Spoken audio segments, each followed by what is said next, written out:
Bonsoir tout le monde. Wow, il y en a du monde qui veulent lâcher prise. Ça commence bien. Mon nom est Nathalie Bégin. Je serai votre conférencière pour la prochaine heure et comme Laure le disait, il va y avoir une période de questions à la fin. Prenez en note par écrit vos questions parce que on ne pourra pas les prendre de vive voix. Vous allez les écrire directement à Laure qui, elle, va pouvoir y répondre. Si vous avez des problèmes techniques, des soucis techniques, je vous invite à écrire à Laure directement. Elle va vous guider pour quoi faire. Ça se peut qu'il y en ait des problèmes techniques. C'est ça, c'est là aussi pour lâcher prise sur les problèmes techniques. On peut pas tout contrôler, mais prenez le temps de lui écrire. Sûrement qu'elle pourra vous aider. Juste pour vous mettre un peu de présentation personnelle, je suis formatrice à l'école Écoute ton corps. Ça fait déjà 5 ans que je travaille pour cette école. J'ai différents chapeaux aussi que j'ai dans cette école. Je travaille aussi à l'Institut SAE, qui est cofondé avec Lise Bourbeau et Jean-Louis Raphaël Mersch. C'est la méthode Écoute ton corps que l'on applique, mais dans le monde professionnel. Un petit historique pour ceux qui ne connaissent pas beaucoup l'école Écoute ton corps. L'école a été fondée en 1982 par Madame Lise Bourbeau. Elle a écrit son premier livre en 1987. Peut-être certains d'entre vous le connaissaient déjà, le fameux petit livre rose, là, Écoute ton corps, ton meilleur ami sur la terre. Elle a créé un atelier qui est l'atelier de base. Peut-être que Laure, tu pourrais nous mettre dans le chat, nous mettre le lien pour l'atelier Être bien. Cet atelier-là, c'est l'atelier de base de l'école Écoute ton corps. Chaque fois que les gens veulent commencer à faire une formation, même commencer à lâcher prise, c'est le premier atelier qu'on vous suggérerait de suivre. Donc, comme Laure nous l'a dit, les micros vont rester fermés parce que c'est enregistré et ce sera déposé éventuellement sur YouTube et il y aura la période de questions. Donc, prenez en note vos questions s'il y en a qui montent, mais prenez aussi en note si vous avez des exemples à l'intérieur de vous parce que d'ici la fin de la conférence, on va faire un petit exercice ensemble. Je vais vous emmener dans une certaine réflexion. C'est toujours intéressant de faire une conférence parce que ça nous permet de voir où est-ce qu'on en est nous-mêmes avec le fameux sujet. Donc, moi, le fameux sujet du lâcher-prise et du contrôle, ce que j'ai réalisé, c'est que j'avais trop de matière. Je savais pas quoi couper. J'avais envie de contrôler et de tout garder, tout retenir, toute la matière et de tout vous passer. Mais j'avais assez de matière, là, j'aurais pu vous donner un atelier de 3 heures ou presque un atelier d'une journée complète sur ce sujet. Alors, j'ai fait un gros exercice de synthèse pour réussir à vous amener dans une conférence d'environ 1 heure. Ce qui est intéressant lorsqu'on prépare une conférence comme ça, c'est de se regarder vraiment où est-ce que je lâche prise, moi, où est-ce que je veux contrôler. Et vous savez, c'est pas parce qu'on enseigne qu'on le fait tout le temps, là. On tend par contre vers ça. Ceux qui enseignent ici savent de quoi je parle, hein?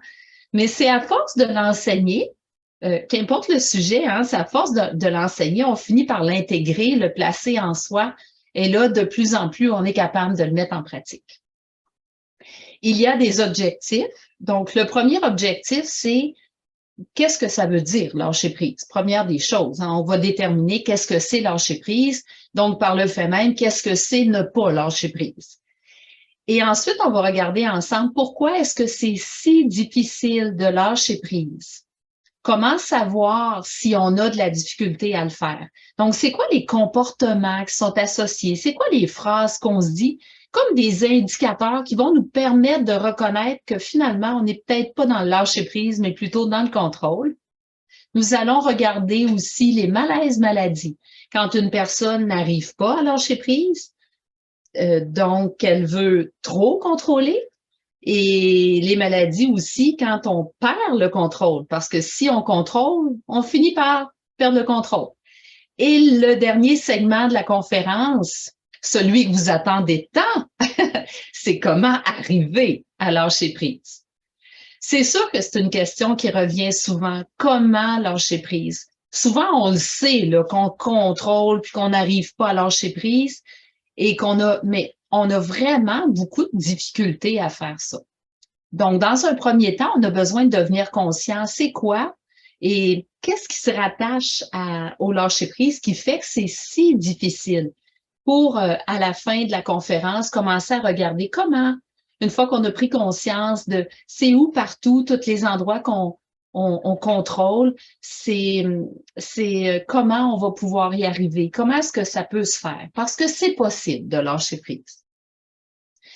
Alors, qu'est-ce que ça veut dire lâcher prise? On commence avec notre première, la définition de lâcher prise. Donc, lâcher prise, ça équivaut à l'action de laisser aller. Voyez-vous le geste de main que je fais là? Je rouvre ma main et j'ouvre vers le ciel. Je laisse aller. Je laisse aller quelque chose. Je cesse de retenir. Quand je retiens, là, je garde mes deux poings fermés, là, puis je lâche pas le morceau.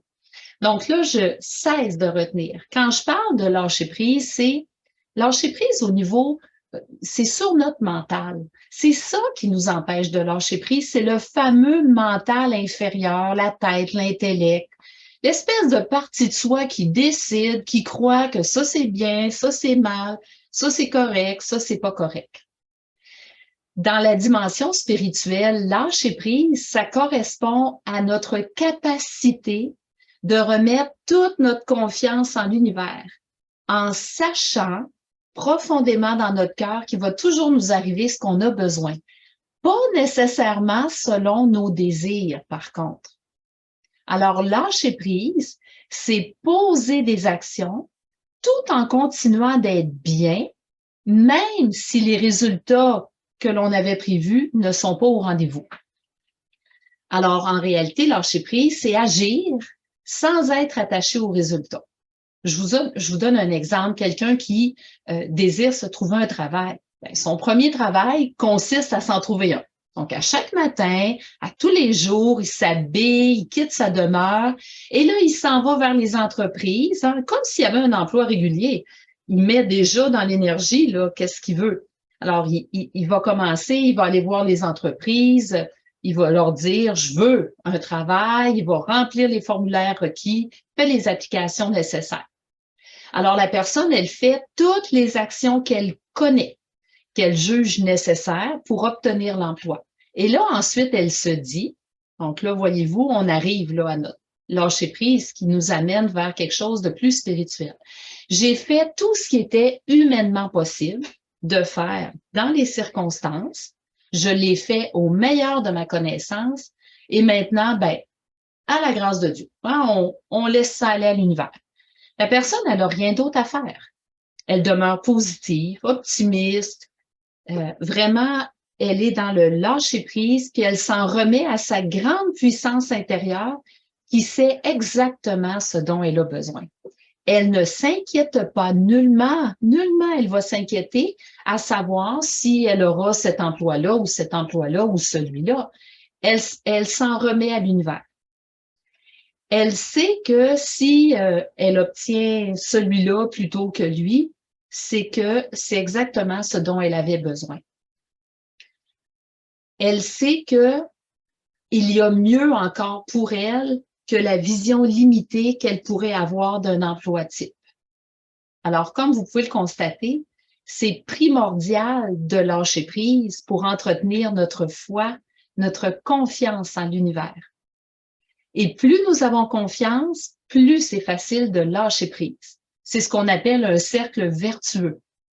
Nous devrions toujours utiliser cette attitude dans tous les domaines de notre vie. Et c'est une grande victoire sur l'ego parce que ce dernier, il veut toujours que ça aille à son goût, selon ce que lui a appris, ses croyances, bien, mal, correct, pas correct. Alors, lâcher prise, là, c'est dire oui. Oui à quelque chose qui n'était pas prévu. C'est laisser venir ce qui est là et faire confiance à l'univers. On peut voir le lâcher prise comme l'action de s'abandonner et de remettre sa confiance à l'univers. Notre être, au plus profond de soi, le sait, qu'on veut tous, dans le fond, ce qu'on veut tous, au bout du compte, c'est arriver au bonheur. Alors, on devrait faire confiance à cette partie-là en nous qui sait exactement ce qu'on veut et qui connaît des moyens mieux que notre tête, qui, elle, est limitée. Notre intellect, il est limité. Imaginez là, cette confiance-là comme un bébé qu'on met sur le comptoir d'une cuisine. Hein? Et là, le papa, la maman se met devant lui et dit « Viens, lance-toi, laisse-toi tomber dans mes bras. » Qu'est-ce qu'il fait le bébé? Fioum! Il s'élance dans les airs. Hein? Il fait confiance. Il sait qu'on va s'occuper de lui, qu'on ne laissera pas tomber par terre. Voyez-vous, c'est ce genre de lâcher-prise-là qu'on devrait faire dans toutes les circonstances. L'opposé du lâcher-prise, hein, c'est refuser de lâcher prise. Et refuser de lâcher prise, ce que ça fait, c'est que ça nous garde emprisonnés. Ça nous empêche de trouver la solution adéquate pour soi. C'est comme si je garde les deux poings fermés bien dur. J'ouvre rien, je reste ça fermé. Et ça, donc l'opposé du lâcher prise, ça dans quoi nous sommes très spécialisés, les êtres humains, on est dans l'opposé du lâcher prise, hein? C'est chaque fois que l'on se contrôle ou que l'on contrôle les autres. C'est pas du lâcher prise, ça c'est du non lâcher prise. C'est vouloir tout contrôler et surtout vouloir contrôler les résultats. C'est se retenir, c'est s'inquiéter, sans faire là, avec qu'est-ce qui va arriver. Avoir des attentes. On veut que ça arrive de telle façon, comme on veut, quand on veut. On voudrait que ça fonctionne toujours à notre façon, à tout prix. Donc, avoir des attentes. C'est résister. Vous savez, les gens qui disent « oui, mais »,« non, mais », il y a tout le temps comme une résistance. Hein? Puis là, je vous le dis aujourd'hui, là, dans la conférence, ça se peut que vous en ayez de la résistance. Vous allez voir, s'il y a de la résistance, c'est qu'il y a un peu de contrôle. Donc, il y a un manque de lâcher prise. Et il y a des gens comme ça qui résistent à tout ce qu'on leur dit, à tout ce qu'on pourrait leur présenter. Donc, observez là, s'il y a de la résistance. L'opposé du lâcher prise, c'est aussi chaque fois que l'on s'oppose à quelque chose ou que l'on veut forcer pour que ça arrive à tout prix. C'est aussi chaque fois qu'on a une attitude d'impatience ou d'intolérance, c'est du non-lâcher prise. Combien de personnes pensent que parce qu'ils prennent des cours et qu'ils apprennent quelque chose de nouveau, comme là, vous, présentement, que demain matin, tout devrait être changé. Nous sommes impatients. Ça, c'est le contraire du lâcher-prise. C'est comme une personne qui commence un régime, puis 2 semaines après, elle voudrait déjà que ça paraisse sur la balance. On est impatient. Dans ce temps-là, c'est l'ego et le mental qui sont vraiment très actifs. Et l'ego, le contrôle, c'est la cause première qui fait qu'on n'obtient pas les résultats désirés. C'est la cause première. Avez-vous remarqué que lorsqu'on vit une situation où ça va pas comme on veut, et là, on force là, pour que ça change, ben, que la situation ne change pas. Et même, la situation indésirée persiste. Vous connaissez sûrement la fameuse phrase, l'expression « plus on résiste et plus ça persiste ». Est-ce qu'il y en a qui connaissent ça? Vous pouvez me faire des signes de tête, hein, même si vous ne parlez pas. Ben, donc, ça veut dire, si vous connaissez l'expression, là, vous avez déjà une petite idée de ce que le mot « contrôle » veut dire. Vous savez, quand on a un bouton dans le visage, hein, ça arrive parfois, on a quelque chose dans le visage qu'on n'aime pas et on veut absolument que ça parte. Qu'est-ce qu'on fait? On est tout le temps après le bouton. On ne veut pas le lâcher. Avez-vous remarqué ce qui arrive? Il va durer 3-4 fois plus longtemps. Et en plus, il va grossir, ça va devenir pire, mais c'est exactement ça qui se passe dans votre vie aussi. Si les gens ici, il y en a qui ont des enfants, parfois on a des enfants qui sont pas tout à fait polis, là, qui sont un peu impolis ou un peu directs. Moi, ma mère disait de moi que je manquais de diplomatie. Mais là, si on dit tout le temps, ça n'a pas d'allure, il va-tu arrêter? Mais qu'est-ce que j'ai fait pour avoir un enfant aussi impoli? Là, vous voyez, on lâche pas le morceau, là. Hein, on lâche pas prise. Alors, plus vous dites à l'enfant d'être poli, moins il est poli. Avez-vous remarqué? On le sait qu'on n'a pas de résultat, mais on lâche pas le morceau quand même. On garde le contrôle. Les deux poings fermés bien durs, puis on garde le contrôle. Semaine après semaine, mois après mois, année après année. On continue des années de temps à vouloir que quelque chose change, à vouloir que quelque chose disparaisse, un bouton, puis ça n'arrive pas. Un conjoint qui fume ou qui boit, hein, on se met des œillères, puis c'est comme si on voyait que ça. On voit que ce qui fait pas notre affaire. Puis là, on veut que ça change. Ou parfois, on oublie, tu sais, des fois, on est en train de parler avec quelqu'un, et puis là, on a oublié le mot qu'on voudrait dire. Et là, on force pour trouver le mot qu'on n'arrive pas. On l'a sur le bout de la langue, là, mais là, on force pour qu'il sorte. Puis on lâche pas, là. C'est le contraire du lâcher prise. Donc, on est en contrôle de trouver le mot à tout prix ou le prénom de quelqu'un. Hein? On rencontre quelqu'un, puis là, on se souvient pas de son nom. Oh, mon Dieu, malheur. Puis là, on se met à chercher, à chercher, à chercher. Juste lâcher prise, hein? C'est pas possible dans des situations comme ça. Alors, contrôler, c'est refuser d'accueillir ce qui est là.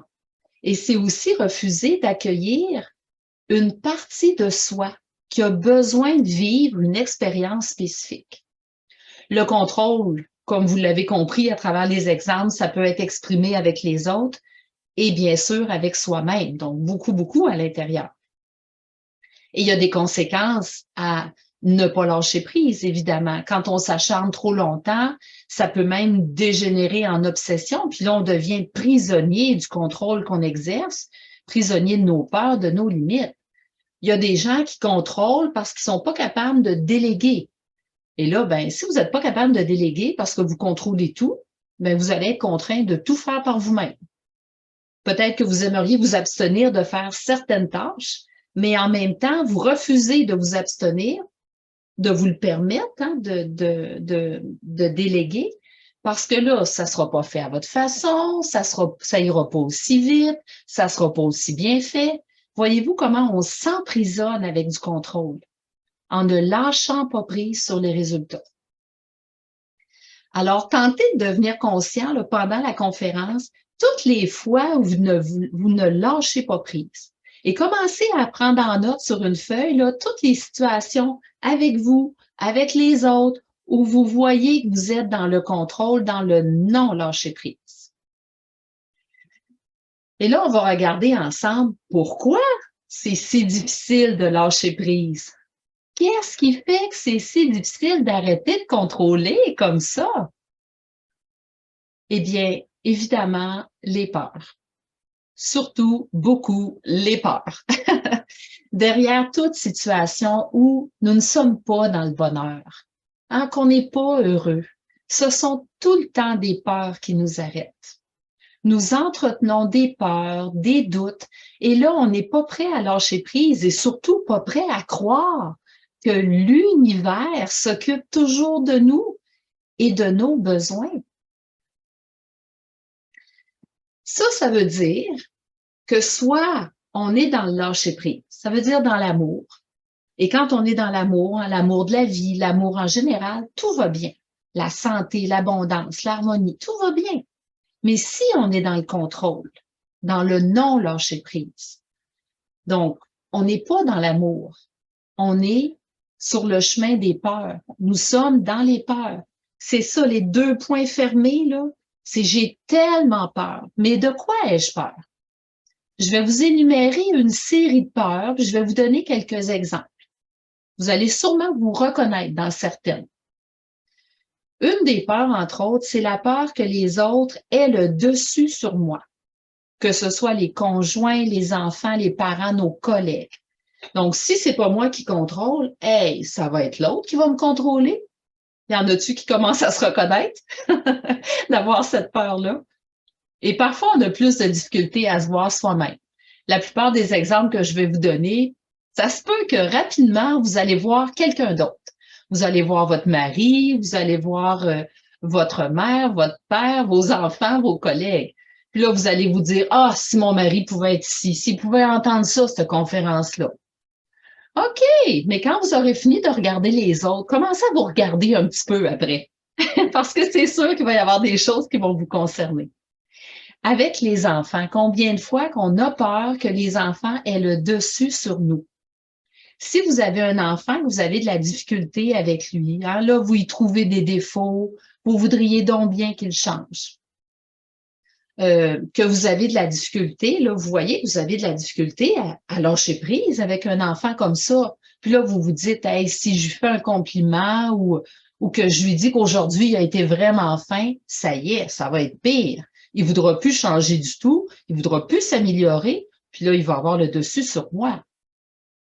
Une autre peur qui est là, qui est un peu dans le même sens, c'est la peur de ne pas être un bon parent ou ne pas être un bon conjoint, un bon ami. Tu sais, quand on est tout le temps en train de se remettre en question. Parfois, c'est la peur d'être vrai. On n'ose pas dire quelque chose à quelqu'un. On a peur que l'autre ait le dessus sur nous si jamais on est vrai. Il y a des parents qui ont de la difficulté dans leur relation avec leurs enfants juste à l'idée de parler de leur peur. Avouer, en tant que parent, je ne sais pas quoi faire. En tant que maman ou papa, là, j'ai pas été à une école de père-mère. J'ai géré comme je peux, mais je suis embêtée de dire ça à mon enfant. Ou comme collègue, hein, j'ai pas appris telle chose, mais je suis embêtée de le dire à l'autre que j'ai pas appris puis je le sais pas.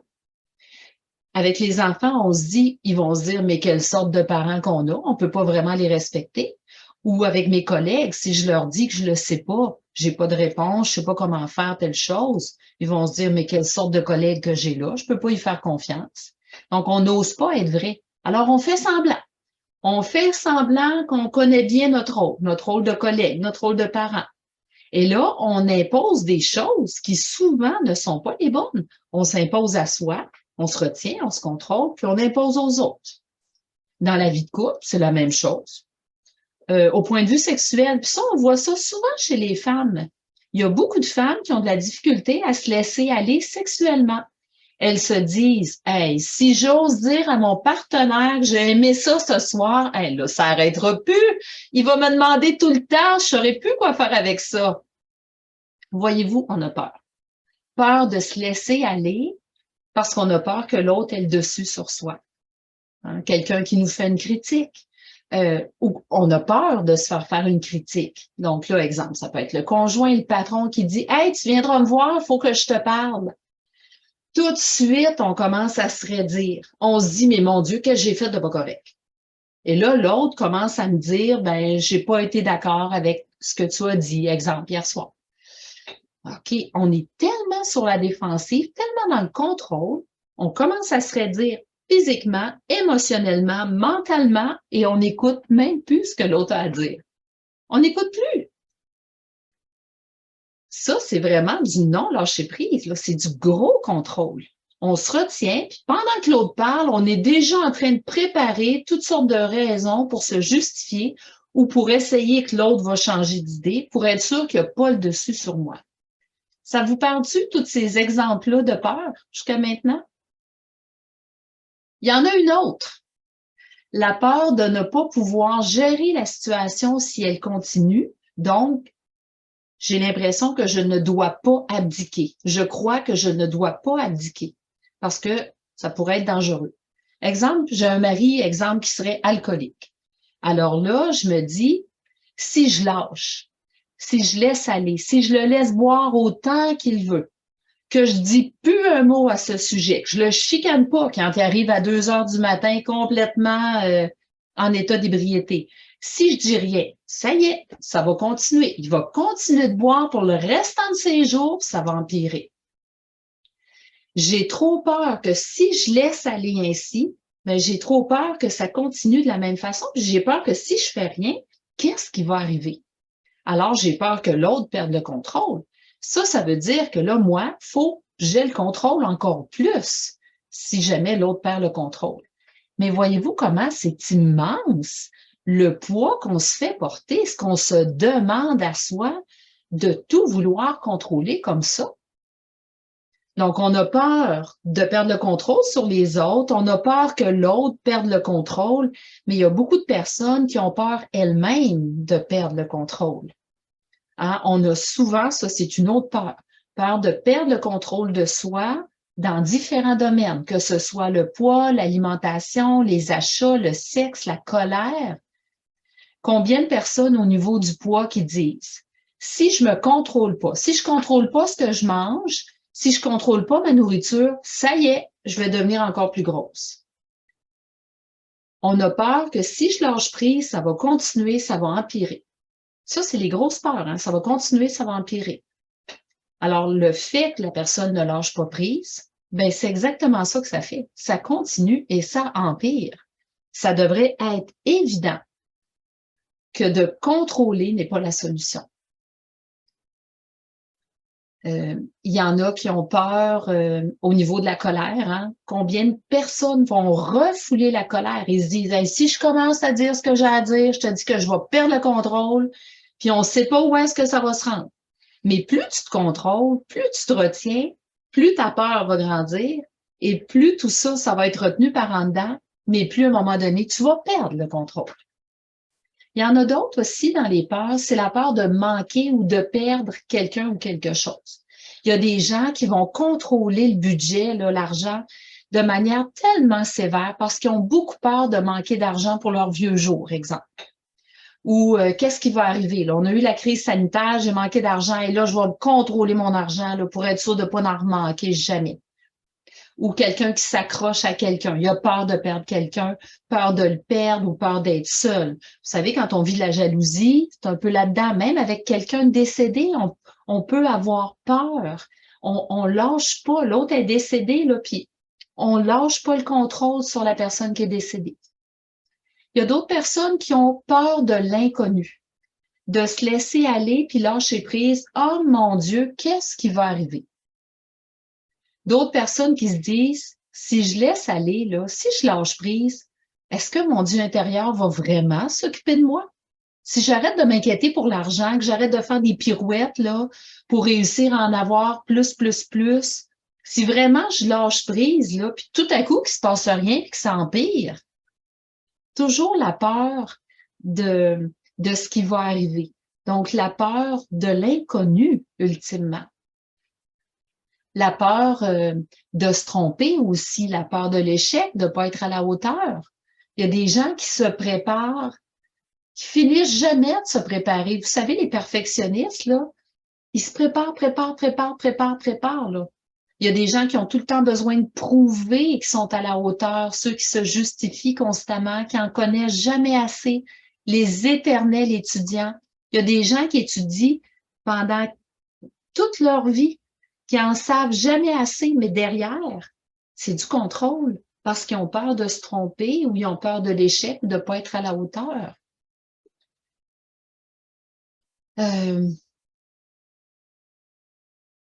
Il y a des gens, vous savez, entre autres, qui se font tellement pas confiance pour faire quelque chose, dont, entre autres, on a quelque chose à dire à quelqu'un.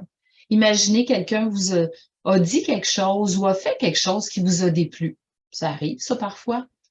Alors là, qu'est-ce qu'on fait? On se pratique par en dedans. Et là, on se dit comment on va lui dire ça. Et plus on se pratique, plus on se prépare pour quelque chose, hein, plus ça veut dire qu'on ne fait pas confiance à notre Dieu intérieur et plus ça veut dire qu'on va devoir se contrôler. Et là, plus on essaye de se contrôler, plus on se pratique, plus ça devient énervant. Plus la personne se prépare, plus ça l'énerve de dire ce qu'elle a à dire. Mais si vous avez quelque chose à dire à quelqu'un, vous pouvez le préparer. Bon, ça va, OK, c'est fait, c'est préparé. Quand l'occasion va se présenter, j'ai ça en tête, je vais lui dire ça. Puis après ça, ben, j'attends que l'occasion se présente. Ça, c'est un lâcher-prise. Mais souvent, on pense qu'on a lâché prise. Mais 30 minutes après, on recommence à se pratiquer. Et ça revient dans la tête. Ah oui, je vais lui dire ça aussi en plus. Puis là, ça recommence. C'est le même scénario. Le même film qui recommence. Ça vous parle-tu, ça aussi? Ça s'appelle du contrôle. C'est du non-lâcher-prise. Et là, on se pratique, on se pratique. Et là, avez-vous vu ce qui arrive quand on se contrôle comme ça? Là? Bien souvent, là, On vient pour arriver à le dire le lendemain, puis ça sort pas du tout comme la pratique qu'on s'était faite. On a tellement voulu contrôler que bien souvent, la grande peur de perdre le contrôle arrive, on perd le contrôle. On vient pour parler, on se met à pleurer, on parle trop fort, on en dit trop, on n'en dit pas assez. Donc, voyez-vous, perdre le contrôle, c'est un bon moyen pour voir que vous êtes beaucoup trop contrôlé. Quand on a peur aussi de ne pas être à la hauteur, de pas savoir assez, ben, on va demander beaucoup l'avis de tout le monde. On ne veut pas se tromper, donc on va prendre l'opinion de tout un chacun. Qu'est-ce que je devrais faire? Alors, on n'arrive même pas à prendre une décision par soi-même, encore une fois, parce qu'on ne fait pas confiance à notre Dieu intérieur. Et tout ça, c'est quand on veut contrôler la situation, vouloir que ça arrive à notre façon, décider d'avance du résultat. Il y en a aussi qui ont une autre peur qui fait qu'ils ne sont pas capables de lâcher prise, c'est la peur d'être soumis. Donc, dans les exemples mentionnés plus tôt, ça se peut qu'il y ait la peur d'être soumis à l'autre personne qui fait qu'on va tout contrôler. La soumission, ce n'est pas du lâcher prise. C'est des fois, on va mélanger les deux. Si je lâche prise, je laisse l'autre être ce qu'il veut être et je laisse aller les choses. Donc là, j'ai l'impression que je vais être soumise, que si je laisse l'autre faire ce qu'il veut, j'ai pas de colonne vertébrale. Avec les enfants, un autre exemple, deux parents qui ont une approche différente. Un est porté à être plus sévère, l'autre est porté à être permissif. Ça arrive souvent dans un couple. On a deux façons de penser, deux façons d'agir différentes. Mais qu'est-ce qui arrive? On essaie de contrôler l'autre. Donc, celui qui est plus permissif, il essaie de convaincre l'autre d'être plus permissif. Sinon, il va être soumis à celui qui est sévère. Celui qui est sévère essaie de convaincre l'autre d'être plus sévère. Sinon, il va être soumis à celui qui est permissif. Et là, on se dit, si je lâche prise puis que je le laisse être sévère, ça va être épouvantable, ça sera pas correct pour mon enfant. C'est comme si j'ai pas de colonne vertébrale, puis je faisais pas non plus confiance à mon enfant à travers cette expérience-là. Mais pourtant, là, ça n'a rien à voir. Un peut être permissif, l'autre peut être sévère, et ni l'un ni l'autre ne vont être soumis. Donc, quand les deux lâchent prise, donnent le droit à l'autre d'être ce qu'il est, puis d'utiliser sa façon, c'est du lâcher prise. Et c'est à l'enfant de s'organiser avec ça. C'est l'enfant qui a choisi ce genre de parent-là. C'est à lui de s'organiser quand il y a un parent de telle façon et un parent d'une autre façon. Cet enfant-là, il a à apprendre à aimer deux sortes de parents différents. Et je peux vous garantir que ça va l'aider plus tard dans sa vie parce qu'il va en rencontrer des gens permissifs, il va rencontrer des gens sévères. Mais il va réussir à les aimer, qu'importe dans quel modèle ils vont être. Et quand on est conjoint, c'est correct qu'on n'est pas d'accord sur tout. Donc, toutes ces peurs-là, elles sont basées sur des croyances. Toutes les peurs sont à l'intérieur de croyances. Et la plupart de nous, la plupart de ceux qui ont de la difficulté à lâcher prise, croient, entre autres, que c'est négatif de lâcher prise parce qu'ils n'arriveront pas à obtenir ce qu'ils veulent. Il y a des gens qui croient que c'est un synonyme d'être indifférent. Ils ont peur que s'ils lâchent prise, ils vont passer pour des indifférents ou des gens qui font rien. Lâcher prise, ça veut pas non plus dire ne rien faire. Ça veut pas dire s'asseoir puis attendre que tout nous arrive dessus. On fait ce qu'on a à faire. Après ça, on lâche prise. Il y a des gens qui croient que lâcher prise, c'est être lâche. N'ayez pas peur d'être jugé, sinon vous allez encore vous contrôler pour que ça arrive comme vous voulez. Il y a des gens qui croient que lâcher prise, c'est donner raison, être soumis, donc se faire abuser. Il y en a d'autres aussi qui croient que lâcher prise, c'est quand on lâche trop facilement, qu'on abandonne ou, au lieu de lâcher prise la main par en haut, c'est qu'on laisse tomber la main par en bas. Voyez-vous la main? On laisse tomber. Il y a des gens qui croient ça. Et il y a toutes sortes de situations de contrôle. La vie est très généreuse, hein? Alors vous allez pouvoir vraiment vous identifier dans toutes sortes de façons. Mais il y a une autre façon, c'est vraiment pour savoir si on a de la difficulté à, à s'identifier. Vraiment savoir, là, voir comment est-ce qu'on peut voir, là, comment est-ce qu'on peut devenir conscient si on a de la difficulté à lâcher prise. Donc, vous savez, la plupart d'entre nous, on est peu conscients. Donc, voici quelques moyens. Surveillez les mots que vous dites ou ce que vous pensez. C'est quand ça veut insister, ça veut avoir des détails. Quand on dit je veux comprendre. Vous savez, quand on veut comprendre à tout prix, là, c'est parce qu'on veut contrôler la situation. Si je la comprends, ah ben là, je vais savoir quoi faire avec. Hein? Dans la vie, là, les situations les plus importantes qui vous sont arrivées sont pas nécessairement des situations que vous aviez compris dans l'instant. Est-ce qu'il y en a qui ont compris pourquoi ils sont tombés en amour avec quelqu'un? Il y en a même qui disent oh, je comprends pas comment ça que je t'aime de même. On le comprend pas. On n'a pas besoin de le comprendre. C'est pas nécessaire de tout comprendre. Vouloir comprendre, c'est vouloir contrôler la situation. Donc, si vous vous entendez dire ça, je veux comprendre, explique-moi, qu'est-ce que tu veux dire? Il y a aussi le petit mot qu'on utilise beaucoup, le il faut. Quand vous êtes dans le il faut, il y a une partie de vous qui veut contrôler. Le il faut, là, vous n'êtes pas dans votre préférence. Vous n'êtes pas dans ce que vous voulez véritablement. Vous êtes en train de vous contrôler parce que vous pensez que vous ne pouvez pas aller dans votre préférence ou vous avez peur d'aller dans votre préférence. Il y a tous les mots que vous utilisez au conditionnel. Je devrais. Je devrais le savoir. Oh, j'aurais dû le faire. Tu devrais. Ou tu devrais pas. Ou tu ferais vraiment mieux d'agir comme ça. Alors, chaque fois qu'on utilise les mots conditionnels, c'est une indication que c'est votre tête, votre intellect qui mène. C'est le mental inférieur qui veut décider. Une autre façon un peu plus subtile, quand on parle au négatif, si on dit « Ah, oh, je lui en veux plus », est-ce que vous la croyez, cette personne-là? Tout le monde autour sait qu'elle en veut encore à la personne, excepté celle qui vient de le dire. Si elle ne parlait pas au négatif, elle dirait plutôt « Hey, je me sens bien maintenant avec telle personne ». Pas du tout la même chose, là. Alors, quand on parle au négatif, on pourrait dire « Oh, moi, j'en veux plus d'hommes dans ma vie ». C'est pas vrai. C'est des accrocs que la personne se fait. Elle se contrôle parce qu'elle a des peurs. Au lieu de dire, si elle n'était pas dans le contrôle, mais dans le lâcher prise, elle pourrait simplement dire « Je désire être seule pour le moment ». Hein? C'est pas la même chose. « Oh, moi, je veux plus d'hommes dans ma vie ». Ou quelqu'un qui dit « Je l'aime, celle-là ». « Oh, ça me fait rien.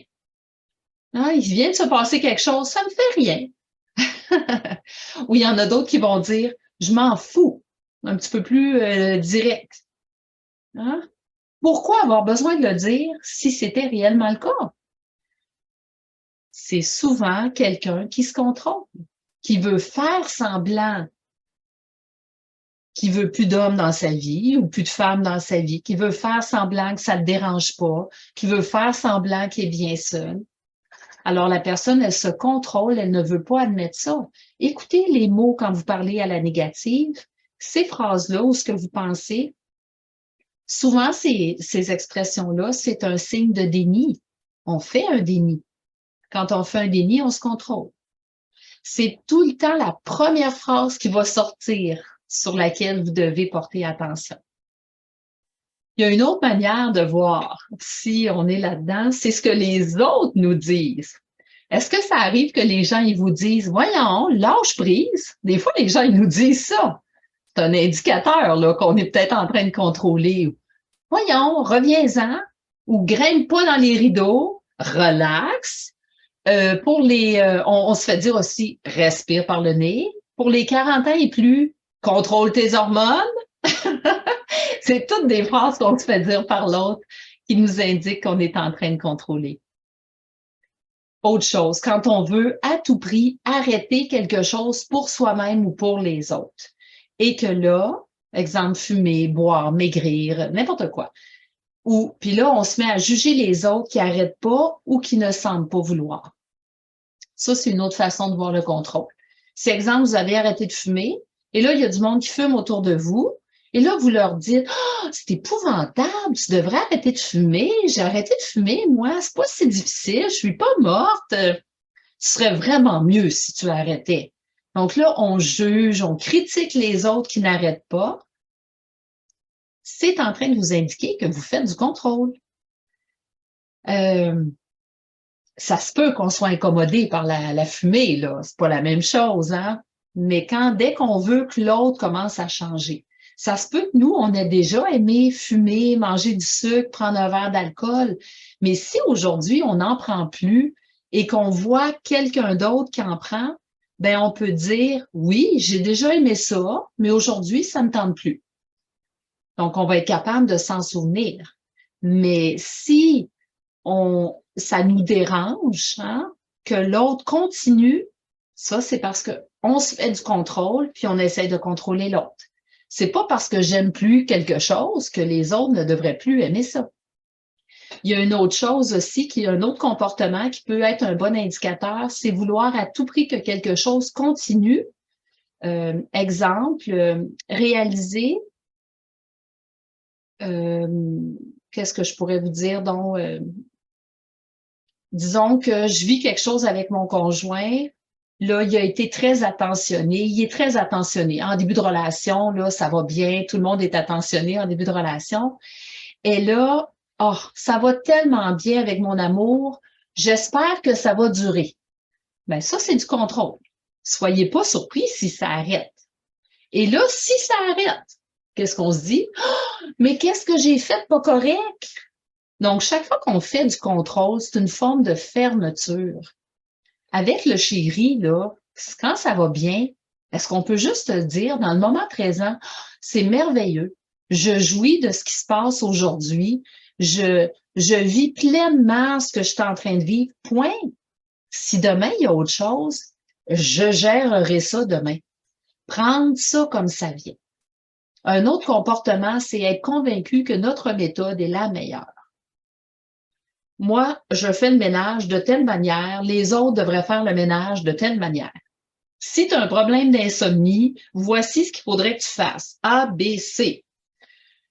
Vérifiez avec vos proches si ça vous arrive de vous voir, que si vous ne vous voyez pas, si eux vous voient dans ces différents comportements. Je vous ai donné là, différents moyens, les peurs puis différents comportements, des phrases qu'on dit, pour voir le degré de contrôle que vous faites. Un autre moyen, bien sûr, c'est la difficulté de se détendre. Avez-vous remarqué que plus une personne est raide, rigide, quand elle tombe, la personne, comment elle va se faire mal davantage? Il y a une autre façon, et là, c'est vraiment tous les malaises et maladies qui sont associés à des comportements de contrôle. Donc, les malaises, les maladies d'une personne qui n'arrive pas à lâcher prise, donc qui veulent trop contrôler, et là, des malaises, maladies qui vont arriver quand la personne aussi perd le contrôle.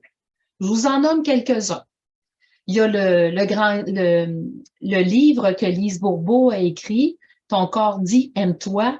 Vous en avez tout plein. Là, je vous en nomme quelques-unes pour vous donner des petits aperçus pour que vous puissiez continuer de vous reconnaître.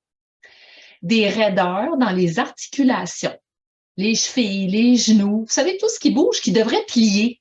Hein, quand ça plie plus ou que c'est dur à plier, c'est un signe de contrôle. Et quand c'est rendu dans le corps physique, c'est signe que ça fait déjà un bout de temps qu'on le fait aussi au niveau émotionnel ou mental. Le torticolis, la constipation, de trop se retenir, les gens qui n'arrivent pas à laisser aller des vieilles histoires du passé, la mâchoire hein, qui bloque, faire de l'enflure. Chaque fois qu'on fait de l'enflure, là, c'est pas juste parce qu'on a mangé ou parce qu'on a chaud, là. C'est parce qu'on retient quelque chose. Ça, c'est du contrôle, retenir. Le nerf sciatique. Et il y a d'autres problèmes dans le corps qui sont plus en perte de contrôle. Donc, si vous avez dans votre corps certains malaises, maladies qui sont plus en perte de contrôle, ce que ça signifie, c'est que votre corps il est rendu à votre limite de vous contrôler dans une situation ou avec une personne. Il est rendu à sa limite. L'incontinence urinaire.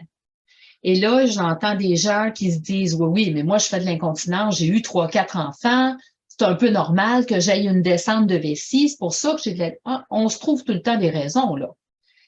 Mais si c'était ça, ça veut dire que toutes les personnes sur la planète qui ont eu 3, 4 enfants devraient avoir de l'incontinence urinaire. Et ce n'est pas le cas. Alors, si vous avez de la difficulté à vous retenir et que vous êtes tout le temps en train de courir aux toilettes, c'est une perte de contrôle qui indique que vous vous êtes trop contrôlé dans un autre domaine. La diarrhée, c'est le même genre, mais d'une autre façon. Des tremblements, n'importe quand, n'importe quel tremblement, dès que vous êtes porté à trembler. Puis vous allez voir, devenez conscient parce qu'il y a des journées que votre corps tremble davantage que d'autres journées. Les journées où vous contrôlez, où vous êtes plus en perte de contrôle, le corps va trembler davantage. Des hémorragies, hein, les gens qui se mettent à saigner, puis ça ne voit plus l'heure d'arrêter. De l'insomnie, c'est une autre perte de contrôle. On veut dormir. Vous n'êtes pas capable. Ça veut pas. Ça peut être de la perte de contrôle dans les larmes aussi, hein. Vous savez, on retient, puis là, on fait une crise de larmes. Là, les larmes on n'est plus capable de les arrêter. Donc, on a vu les peurs qui nous empêchent de lâcher prise. Je vous ai donné beaucoup d'exemples pour devenir conscient là, comment vous vous contrôlez, comment vous lâchez prise, autant dans les paroles que dans les comportements. Donc là, ce pourquoi et que vous attendiez depuis le début, c'est comment arrive-t-on à lâcher prise? Comment on arrive à lâcher prise? On remarque que lorsque nous lâchons, on va y arriver, on va lâcher prise sur le mot, lorsque on arrive à lâcher prise d'une situation problématique, qu'on cesse de vouloir tout contrôler ou tout comprendre à tout prix, des solutions apparaissent peu de temps après et tout se replace beaucoup plus rapidement. Quand on arrive à lâcher prise, ce que ça permet, c'est de prendre du recul ou de la hauteur et de voir l'ensemble au lieu de focusser sur un seul aspect. Alors, la première chose à savoir, c'est que vous avez toujours le choix. Vous avez le choix entre lâcher prise ou contrôler. Vous avez toujours le choix de vivre dans la contrainte ou la liberté, la peur ou l'amour, de vouloir contrôler une situation ou de lâcher prise. Et cette dualité-là, elle est toujours présente entre l'ego et le cœur. Alors, comment on va arriver à lâcher prise? Prenez un temps, là, je vous ai demandé d'écrire peut-être des exemples déjà. Prenez un temps pour penser à quelque chose où c'est difficile pour vous, dans le moment présent, de lâcher prise. Un exemple avec vous-même, puis un exemple avec une autre personne. C'est où, présentement, une situation, c'est difficile pour vous de lâcher prise? Avec vous et avec une autre personne. Et où, si vous n'en avez pas deux?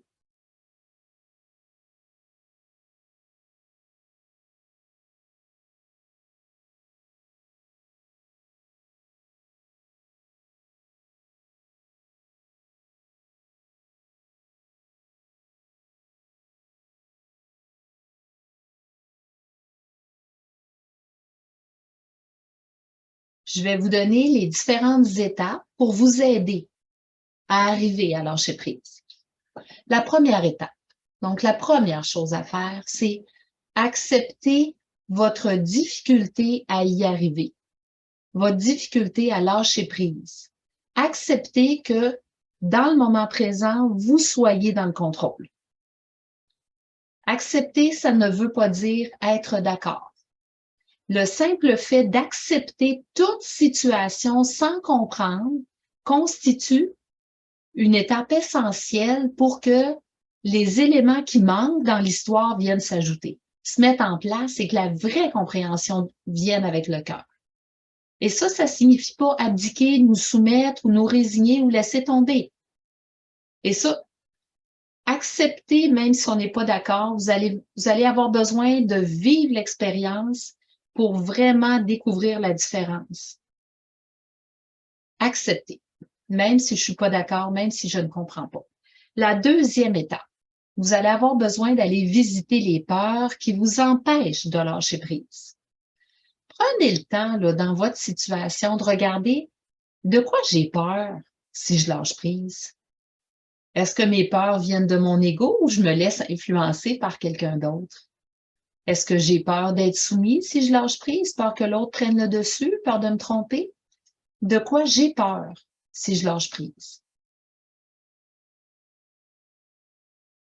C'est important de faire le point sur ce qui arrive, de regarder les peurs qui sont là et là, de lâcher prise sur ces peurs-là, de commencer à accepter ces peurs-là, de se faire confiance et surtout de ne pas dramatiser avec les peurs. Les moments où on est porté à vouloir contrôler, c'est simplement parce qu'on a peur. Mais ce sont des instants, ce sont des moments. Alors, on prend le temps, on fait un pas de recul, on regarde les peurs, puis on les regarde, on commence à essayer de les apprivoiser. On leur donne le droit d'être là. C'est pas ma préférence qu'elles soient là, je suis pas d'accord d'avoir peur, mais c'est là pareil. Et c'est en donnant le droit à ce qui est là qu'on lâche prise sur les peurs et déjà, elles ont moins de pouvoir. On les regarde passer, les peurs, sans juger, sans critiquer, sans s'accuser ou accuser l'autre. Le fait de faire ça, là, les peurs vont revenir de moins en moins souvent et vont durer de moins en moins longtemps. On met pas toute notre énergie à ne pas vouloir qu'elle soit là, qu'elle ne soit pas là, pardon. On arrête de mettre notre énergie à les repousser, les peurs. On les observe, elles sont là. Alors, on prend le temps de visiter les peurs. Troisième étape, vérifiez ce que vous voulez dans la situation que vous contrôlez. Qu'est-ce que vous voulez véritablement dans la situation? Je veux arriver à être bien, même si ça ne se passe pas comme je veux. Que ce soit maigrir, que ce soit le conjoint qui se laisse traîner partout, ou que pour nous-mêmes, hein, on commence quelque chose qu'on finit jamais. Je veux arriver à être bien, même si ça se passe pas comme je veux. Et là, il faut faire attention à cette étape-ci, parce que souvent, on sait ce qu'on veut pas, mais on sait pas ce qu'on veut. Je vous donne un exemple. Quelqu'un qui dit, ah oui, moi, je le sais ce que je veux. Le prochain homme qui va rentrer dans ma vie, il ne sera pas comme le premier. Donc là, la personne a dit penser ce qu'elle sait ce qu'elle veut, mais elle ne sait pas ce qu'elle veut. Elle sait ce qu'elle ne veut pas. Et elle mentionne ce qu'elle ne veut pas. Elle ne veut pas comme le premier. Alors, aussitôt qu'on est dans le je veux pas telle chose, mais c'est ça qui continue de persister. Si vous dites je veux, mais quand vous le dites parce que vous voulez pas l'autre chose, c'est l'image de ce que vous ne voulez pas qui vient à l'intérieur de vous et c'est ça qui se manifeste à l'extérieur de vous. C'est pour ça que ça continue. Il va vous arriver des choses sur lesquelles vous mettez de l'énergie. Si, exemple, je dis « je ne veux pas un conjoint qui va être alcoolique comme mon ex-conjoint ou comme mon père », tu es en train de dire ce que tu ne veux pas. Et tu es en train de dire que tu n'as pas voulu voir ce que cette personne-là, qui était avec toi, avait à t'apprendre. Parce que dans chaque situation qu'on repousse, qu'on veut contrôler, qu'on veut pas que ça se fasse de cette manière-là, on a toujours quelque chose à apprendre. Peut-être qu'avec quelqu'un qui avait une dépendance, c'était de regarder ma propre dépendance. Donc, si je dis « je ne veux pas », c'est que tu veux pas voir la raison pour laquelle tu vis ça présentement. Donc, tu n'es pas dans l'acceptation. Si tu veux pas le voir, ça va continuer, ça va revenir. Parce que tu as besoin d'apprendre ta première étape, accepter. Tu as besoin d'apprendre à accepter ce qui est là. Tu as besoin de la situation pour te regarder à travers l'expérience. C'est pour ça que ça persiste continuellement. C'est les mêmes situations qui reviennent, qui se répètent, surtout quand vous êtes centré sur ce que vous ne voulez pas, parce que c'est du contrôle. Donc, il y a vraiment une grosse différence entre savoir ce que je veux et continuer de contrôler ce que je ne veux pas. Ça va jusqu'à maintenant? La 4e étape. Là, c'est agir. On va continuer d'agir vers ce que l'on veut, mais sans forcer du résultat ou sans forcer l'autre. On ne doit pas s'identifier au résultat. On ne doit pas être attaché au résultat, mais plutôt être dans l'expérience. Plus on veut un certain résultat, plus on stresse. On vit de l'appréhension, de la frustration, on s'énerve.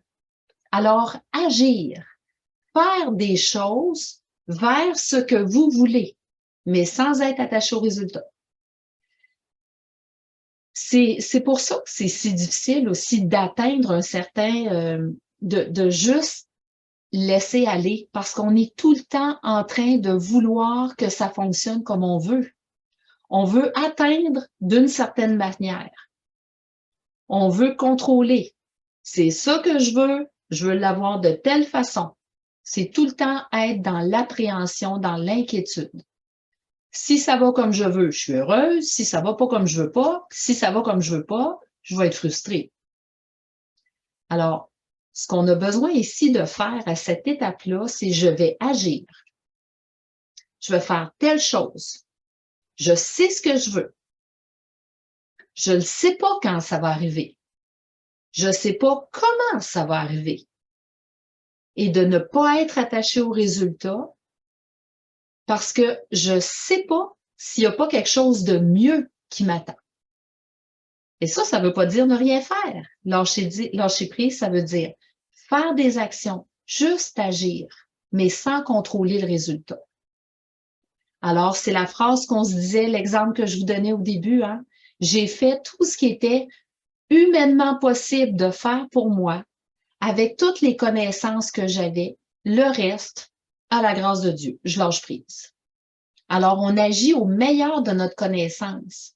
Et notre connaissance, elle est limitée parce que notre connaissance est seulement du point de vue mental, en fonction de ce que j'ai appris jusqu'à maintenant, selon mes peurs, mes limites. Votre Dieu intérieur est illimité. C'est pour ça que lorsqu'on lâche prise, on se retrouve parfois dans des directions complètement différentes. Et c'est beaucoup plus intéressant. La 5e étape. Se souvenir que lâcher prise, c'est une activité mentale qui est nécessaire pour nous amener à l'acceptation du domaine spirituel. Donc, ça signifie de faire confiance en votre Dieu intérieur, qui lui sait exactement ce que vous avez besoin. Donc, la 5e étape, c'est ouvrir la main vers le ciel. Vous avez fait votre possible en vous souvenant de tout ce que vous voulez et vous laissez la balance, le résultat, entre les mains du divin. 6e étape. Faire une étape à la fois, au lieu de vouloir tout obtenir ou tout régler tout de suite. Et à chacune des étapes, sachez que vous allez être guidé vers la suivante. Les personnes contrôlantes, elles planifient toutes les étapes d'avance et elles croient qu'elles doivent absolument toutes les suivre. Bien, vous pouvez planifier, mais tout en lâchant prise, en étant prêt à ce qu'il y ait des changements de ce que vous avez planifié, en ayant de la flexibilité. Agir tout en vivant pleinement chaque jour, en se donnant le droit de passer par différents chemins. Puis bien souvent, pour arriver à ce qu'on veut, on avait peut-être besoin de toutes ces petites expériences-là. Il nous aurait peut-être manqué quelque chose au bout du chemin. 7e étape, avec quelqu'un d'autre, envers qui, disons, vous avez de la difficulté à lâcher prise, faites votre demande, exprimez votre préférence et remettez-vous-en au divin. L'autre le sait, là. Il n'y a pas besoin de se faire répéter 100 fois la même chose. Et si jamais vous voyez que vous vivez des émotions face à la personne, ça peut être intéressant de commencer à faire le miroir sur ce qui vous dérange avec la personne. Le miroir, on apprend ça dans l'atelier Être bien. Et souvenez-vous que ce qui vous dérange chez l'autre, c'est le reflet, c'est ça le miroir, c'est le reflet de ce que vous n'acceptez pas de vous-même. Donc, c'est un manque d'amour. 8e étape, au lieu d'avoir peur de manquer, peur de perdre, restez en contact avec ce que vous voulez. Faites confiance en l'univers. Restez en contact aussi avec ce que vous avez déjà. Dites merci au quotidien. Soyez dans la gratitude de ce que vous avez déjà, au lieu de rester dans la peur. 9e étape, souvenez-vous, lorsque vous désirez quelque chose, c'est votre corps émotionnel et mental qui sont à l'œuvre. Et ceux-ci peuvent seulement se fier à ce que vous connaissez déjà. Alors, ce que je veux, c'est en fonction de ce que je connais mentalement.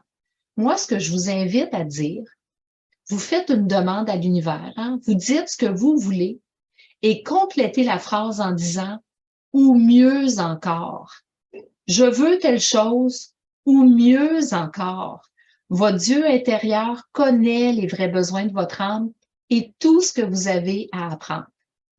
Il ne veut que votre bonheur. Et vous y arriverez en vous aimant véritablement. Le fait d'avoir la foi, d'avoir confiance en soi, en les autres, en la vie, ça vous invite à lâcher prise et à moins contrôler.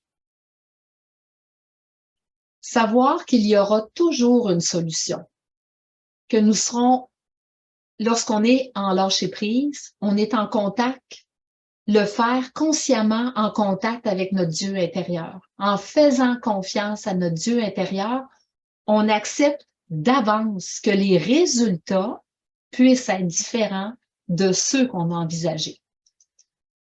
Certains croient que quand ça va pas comme ils veulent, c'est que Dieu les a punis ou les abandonne, mais c'est le contraire. C'est vous qui avez oublié votre Dieu intérieur, votre grande énergie créatrice, ce grand pouvoir-là. Donc, vous saurez vous centrer et là, ça va être beaucoup plus facile pour vous de trouver une solution, une façon de gérer la situation dans l'amour plutôt que dans la peur et dans le contrôle. Ça va vous permettre aussi de voir à quel point la situation vous a aidé en tant qu'humain, ce que vous aviez à apprendre et surtout, comment il vous a permis de développer le lâcher-prise et l'acceptation. Combien de fois qu'une situation en apparence désagréable que l'on a voulu contrôler, finalement, la même situation s'est avérée bénéfique, plus qu'on aurait pu l'imaginer. Je termine en vous partageant qu'est-ce que j'ai appris dernièrement puis qui représente bien le lâcher-prise. Si vous avez peur de vous noyer, que vous vous débattez dans l'eau, il y a des bonnes chances que vous allez vous noyer. Si vous lâchez prise, en vous souvenant que votre corps est plus léger que l'eau, mais vous n'allez rien faire. Vous allez juste vous laisser porter par l'eau.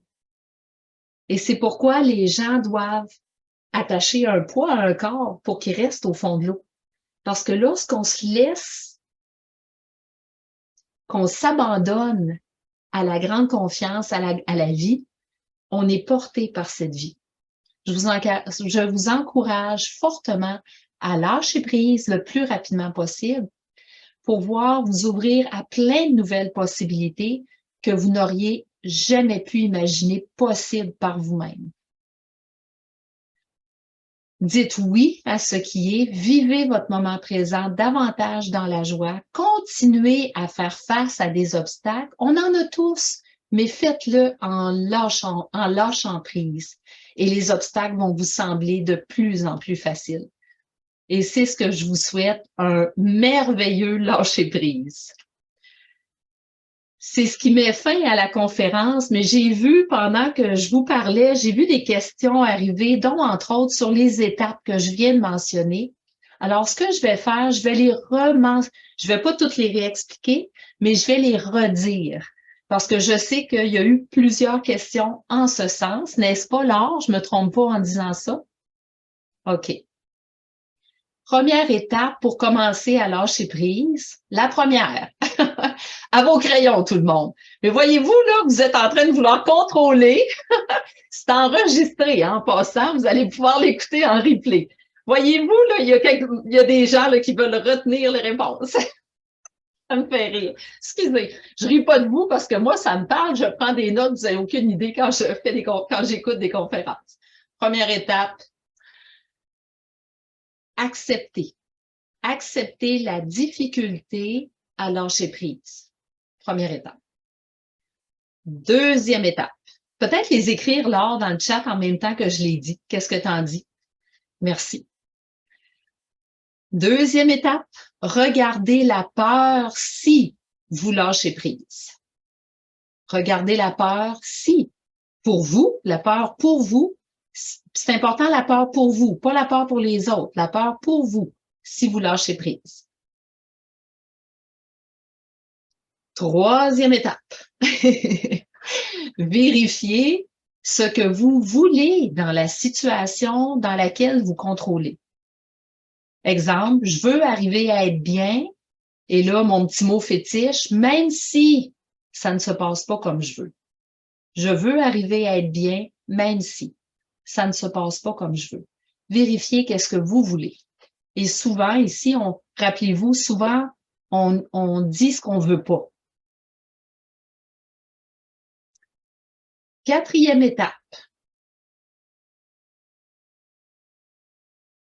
Continuez à agir vers ce que vous voulez, mais sans forcer le résultat ou sans forcer l'autre. Ne pas s'identifier au résultat. Ne pas être attaché au résultat. Donc, agir, être dans l'expérience, mais sans forcer. Agir sans forcer.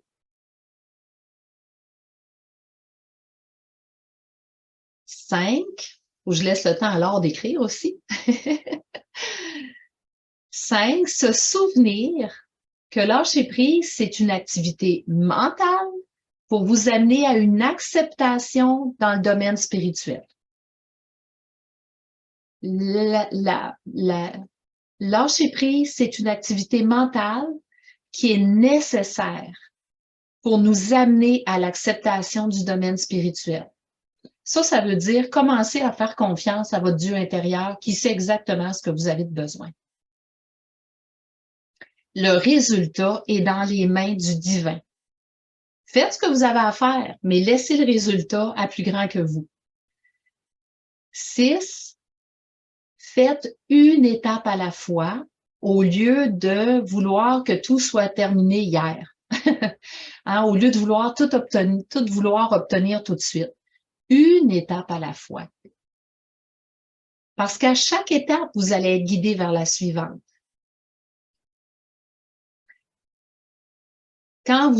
Étape 7, quand vous êtes avec quelqu'un d'autre, vous faites votre demande, vous exprimez votre préférence et encore une fois, vous vous en remettez au divin. L'autre le sait, il n'y a pas besoin qu'on lui répète 25 fois.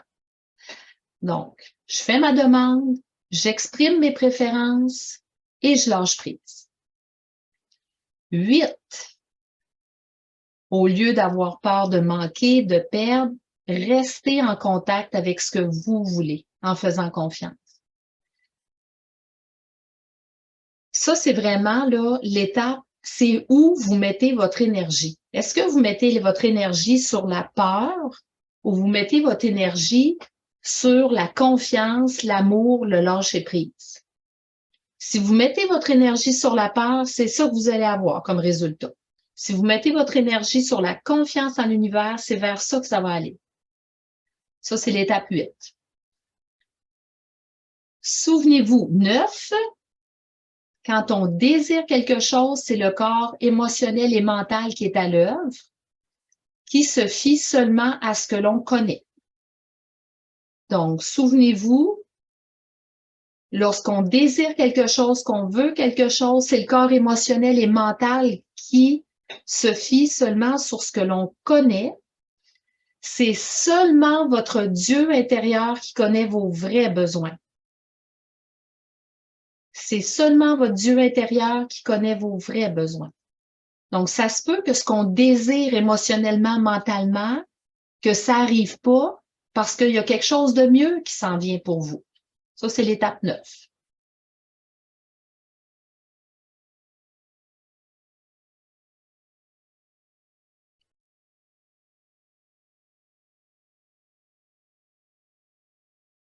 Et la dernière étape, ben, je vous encourage fortement à lâcher prise le plus rapidement possible.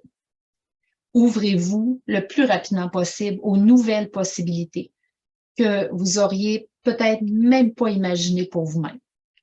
Faites confiance, ouvrez-vous, faites-le, tout ça, toutes ces 9 étapes-là, faites-les le plus rapidement possible.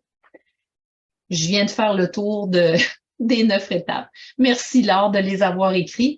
Et là, c'est le moment des questions. Laure va ouvrir son micro et elle va me poser les questions. Je vais y répondre au mieux que je le peux. Merci Nathalie. Merci à toi. On a une première question qui concerne le burn-out. Est-ce que finalement le burn-out, c'est un problème de lâcher prise? Et comment faire pour guérir lorsqu'on vit un burn-out? Ouais.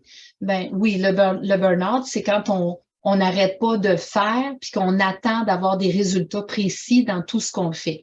On est très, très attaché aux résultats. Donc, c'est vraiment du contrôle aux résultats.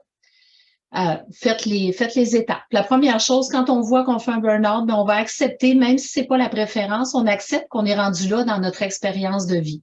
On n'est pas d'accord, on comprend pas nécessairement, mais c'est là qu'on est. La première étape, c'est une étape spirituelle qui est l'acceptation.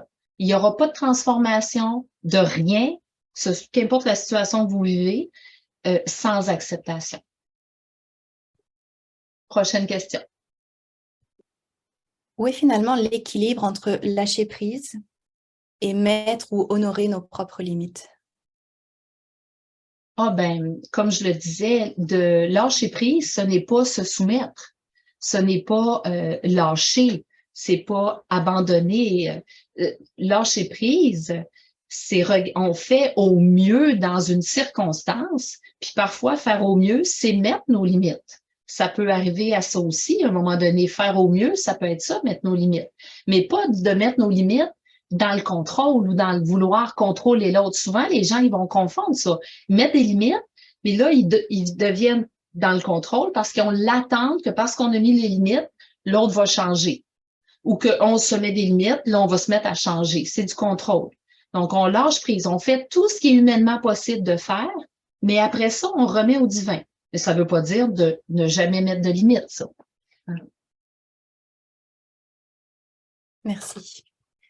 Tu as parlé tout à l'heure des malaises et des maladies qui sont liées au fait de ne pas lâcher prise. Est-ce que les tremblements de Parkinson sont considérés comme un signe de raideur et de contrôle? Absolument. Les tremblements sont considérés comme une perte de contrôle. Donc ça, c'est une personne qui sait probablement contrôler beaucoup, beaucoup, beaucoup dans sa vie et son corps est rendu au bout de la capacité du contrôle et là, il commence à perdre le contrôle puis le tremblement, c'est un des signes de perte de contrôle. On a eu une autre question dans le chat. Mon fils de 15 ans reste à la maison tous les jours sans aller à l'école. Tout ce que je peux entreprendre ou lui proposer pour résoudre la situation, il n'y a rien qui marche. Est-ce que finalement, pour lâcher prise, je dois simplement le laisser aller? Tu dis qu'il ne va pas à l'école? Oui. Il ne va pas à l'école, puis il reste à la maison. La question, c'est pour lâcher prise, est-ce que je dois simplement le laisser? Ben, en fait, nous, ici au Québec, on doit aller à l'école jusqu'à 16 ans, il me semble. Ça, c'est une loi. Je sais pas c'est quoi la loi dans votre pays là, par rapport au fait d'aller à l'école, mais c'est le genre d'information qu'on va donner à notre enfant. On lâche prise sur de vouloir le forcer d'aller à l'école. Sauf qu'en même temps, si ça fait partie de la loi, on lui dit. Puis on prend une entente avec lui, dire, écoute, je sais que tu veux pas aller à l'école, puis tu as raison, c'est vrai que c'est pas toujours agréable d'aller à l'école, tu aimerais ça faire d'autres choses, souvent, même les enfants, ils ont comme pas d'intérêt de faire certaines choses, dont d'aller à l'école, parce que c'est pas intelligent pour eux. Il y a une partie d'eux qui trouvent pas ça intelligent, ce qu'ils sont en train d'apprendre. Ils voient pas l'utilité. Ça, vous allez voir ça dans le livre que Lise elle a écrit sur les 5 besoins des enfants nouveaux. Il y a beaucoup de réponses là, avec cette question-là dans le livre à Lise. Mais ici, en termes de lâcher prise, c'est je lâche prise, dans le fond, à vouloir qu'ils comprennent absolument que c'est donc bien important. Mais on lui amène des bons arguments intelligents. Si tu veux un travail plus tard, ça se peut que tu aies besoin d'un diplôme. Donc, est-ce que tu es d'accord? Tu vas aller à l'école jusqu'à ce que la loi ne te l'oblige plus. Puis après ça, c'est toi qui vas assumer les conséquences. Puis regardez avec le jeune, c'est quoi les conséquences s'il décide, lui, de ne plus aller à l'école. Et là, faites pas du contrôle sur les conséquences que lui devra assumer, mais il va devoir les assumer, les conséquences. Donc, lâchez prise sur le fait que votre enfant aura des conséquences à assumer. Merci. Autre question? Oui. Tu as parlé beaucoup de lâcher prise puis de faire confiance. Comment arriver à avoir confiance en l'univers quand on n'a pas de contact avec notre guide intérieur? C'est une belle question, ça. Ben, il y a différents moyens d'avoir des contacts avec notre guide intérieur puis de faire confiance à l'univers. C'est d'expérimenter dans des petites choses, mais vraiment des petites choses. Commencez à lâcher prise sur des choses qui sont pas trop, que vous voyez que vous contrôlez pas trop. Que vous savez que là, vous allez être capable de gérer la situation si jamais là, ça marche pas comme vous voulez, que vous n'avez pas les résultats. Et regardez qu'est-ce qui pourrait arriver par après. Et là, déjà, là, ça va vous permettre de commencer à voir, ah oui, j'avais pas vu tous ces éléments-là. Je peux commencer à faire confiance à l'univers. Puis plus je vais commencer à faire confiance, plus je vais être en contact avec cette sens. Des fois, c'est pas une voix, hein? Des fois, c'est une sensation intérieure que l'on porte. C'est pas toujours on entend quelque chose en dedans de nous. Parfois, c'est juste une sensation, une idée qui monte, une image qui monte à l'intérieur de soi, comme une intuition. Et plus vous allez vivre l'expérience, plus vous allez avoir de résultats différents probablement de ce que vous attendiez, mais des résultats de voir que, ah oui, finalement, j'avais besoin de cette expérience-là. J'avais besoin de ça dans ma vie. Et là, on va commencer à faire confiance à cet univers-là, à votre Dieu intérieur, que lui, c'est beaucoup mieux que nous, vos vrais besoins. Autre question? Oui, on a une autre question dans le chat. Est-ce que la curiosité ou l'envie de vivre de nouvelles expériences, c'est considéré d'après toi comme un contrôle dans le sens de l'éternel étudiant? Tu parles de celui qui veut toujours apprendre, qui n'en sait jamais assez. Ça dépend, c'est quoi l'intention derrière. Est-ce que vous le faites parce que vous avez peur de ne pas avoir assez de connaissances ou vous le faites parce que vraiment, c'est ce que vous voulez, vous êtes curieux, vous avez le goût d'apprendre? Ça, c'est vraiment l'énergie dans laquelle vous êtes. Mais si vous êtes en train d'apprendre puis vous faites jamais rien avec ça, posez-vous la question, pourquoi vous apprenez? Qu'est-ce que ça vous donne de faire plein de cours, plein de formations, puis de jamais utiliser les outils? Est-ce que c'est parce que vous avez peur de manquer quelque chose? Allez visiter la liste des peurs que je vous ai mentionnées. Prochaine question. Lorsqu'on voyage, on aime souvent lâcher prise sur notre budget, puis on va être parfois plus généreux avec les locaux, on aime se faire des cadeaux. Mais comment mettre une limite entre ne pas gaspiller, étant donné que l'argent est une énergie, et ne pas contrôler? Ben, c'est vraiment ce que tu vas ressentir à l'intérieur de toi en lien avec est-ce que je le fais par peur ou pas? Si, exemple, tu t'es fait vraiment plaisir, puis là, tu as été généreux avec les locaux, tout ça, et là, à un moment donné, ce qui monte, c'est ouf, je vais peut-être en manquer. Mais là, tu vois, c'est la peur qui est activée. Donc, peut-être que là, ce que ça dit, c'est que tu t'es forcé pour donner, pour peut-être paraître une bonne personne, avoir l'air de quelqu'un de généreux. Ça, c'est du contrôle. Et c'est ça qui va t'arriver. Tu vas en manquer. ultimement, à un moment donné, si tu es dans la peur du manque de l'argent, c'est ça qui va arriver. Il nous arrive toujours là où on met notre énergie. Il nous arrive toujours ce que l'on croit profondément, inconsciemment à part ça.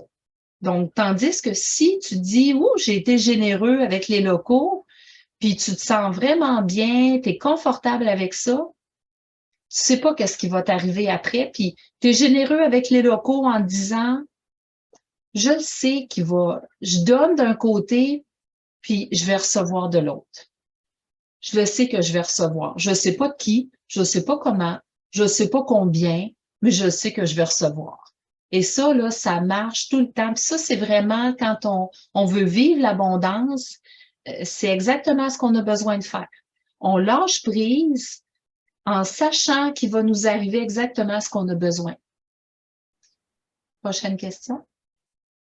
On a encore une question sur l'univers et faire confiance à l'univers. Quand tu C'est dis une question qui surlupine beaucoup. Vas-y. Quand tu dis de faire confiance à l'univers, est-ce que ça veut dire qu'on demande de l'aide à l'univers? Tu peux demander de l'aide, évidemment. Vous savez, des fois, il y a des gens qui vont prier, hein, ou ils demandent de l'aide. Mais là, en arrière, il faudrait que l'univers réponde à la manière dont ils ont fait la demande. Tu peux demander ce que tu veux à l'univers, mais complète en disant ou mieux encore.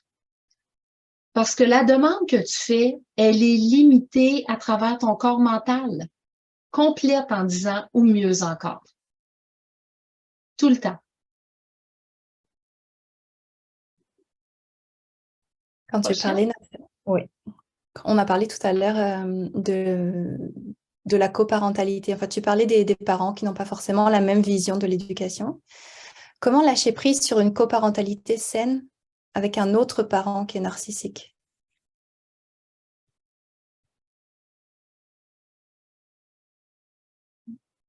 L'extérieur est toujours un reflet de notre intérieur. Donc, qu'est-ce qui fait qu'il y a un parent qui est narcissique dans la coparentalité?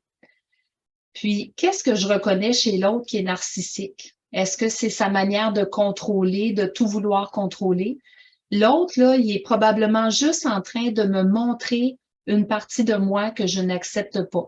Ça ne veut pas dire que je suis narcissique et de la même manière en plus, mais ça veut dire que l'autre, là, il est en train de me parler de moi. Si je cherche à le contrôler, c'est que j'accepte pas quelque chose chez lui, c'est parce que j'accepte pas quelque chose chez moi.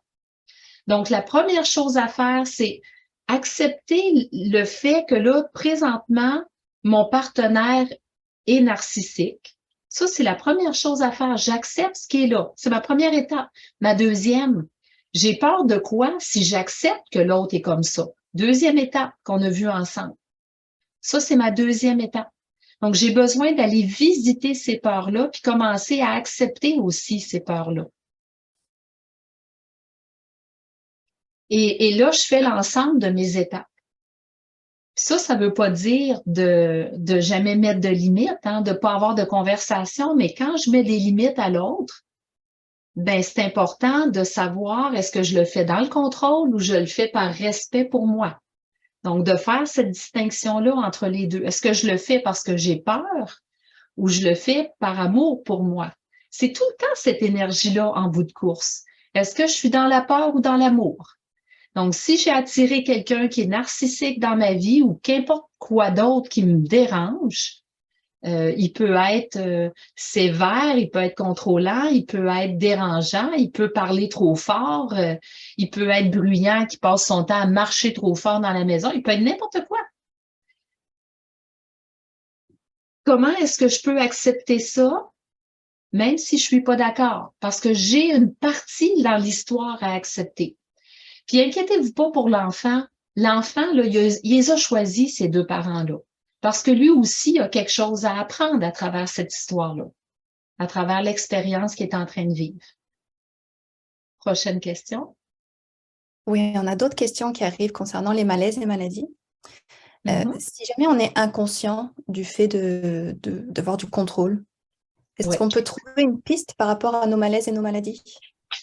Bien sûr, c'est ça. Chaque maladie, il y a tout le temps soit des maladies qui nous font être dans le contrôle, Donc, des maladies où on se contrôle. Donc là, on regarde toute maladie où on se contrôle. Et il y a des maladies qui sont plus en perte de contrôle. Donc, déjà, les maladies où on se contrôle, il va y avoir de la raideur à quelque part dans le corps. Ça peut être des tensions. Donc, vous regardez c'est quoi la maladie et regardez est-ce qu'elle est plus dans je contrôle ou je suis dans mon corps est en contrôle ou il est plus en perte de contrôle. Mais s'il est en perte de contrôle, comme exemple les tremblements ou les saignements ou ça, bien ça l'indique que vous avez beaucoup contrôlé précédemment. Donc là, le corps est rendu usé jusqu'au bout de sa limite, là. Il peut plus. Donc là, il est dans la perte de contrôle. Donc, les malaises, les maladies, c'est toujours le résultat dans votre corps physique, c'est toujours le résultat de ce qui s'est déjà passé au niveau du corps mental et émotionnel. Dans le corps mental, c'est toutes les peurs et les croyances qui sont là. Dans le corps émotionnel, c'est comment vous vous sentez, ce que vous désirez, ce que vous ressentez, et ça a un impact direct au niveau de votre corps physique. C'est direct. On a beaucoup de questions sur les malaises et maladies, puis je pense que c'est un petit peu du cas par cas.